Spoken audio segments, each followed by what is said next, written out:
षंड होची आमे षंड को पूजा करू किंतु जहाँ मु देखुली जो अनुभव कली षंड सब आंध्रा पड़ुचंदी आमर चार षंड एकानी जाउचंदी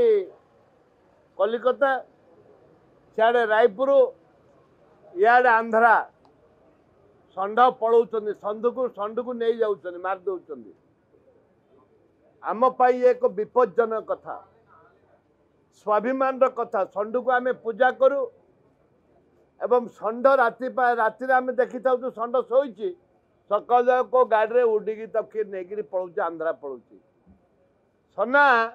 ए परिप्रेक्षी रे मुझे कहवाक चाहे मु प्रश्न करी जे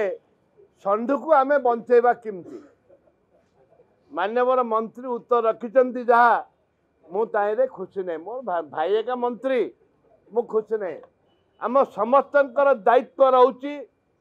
जे गाई आ षंड बंचेवाई आम समस्त दायित्व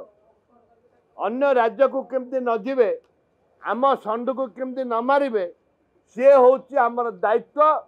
एवं सरकार विशेष करी ये डबल इंजिन सरकार संपूर्ण दायित्व नियंतु षंड जमी बाहर को जीवेनी षंड रहिले तमे इंजेक्शन देकर तमे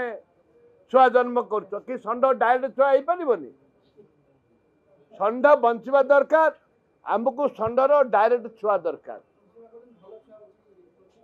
ना कृत्रिम उपाय जो से आम पूर्वपुरुष जो जानते आम जोटा जानते डायरेक्ट षंड सहित गाय संगम हम जो छुआ जन्म हम निरोला से रोग न रोग विहीन छुआ जन्म हम एवं जो क्षीर हम जो देशी क्षीर बाहर से निरोगी क्षीर से षंड बंचवा दरकार षंडर उत्पादन दरकार षंड बंचवा दरकार।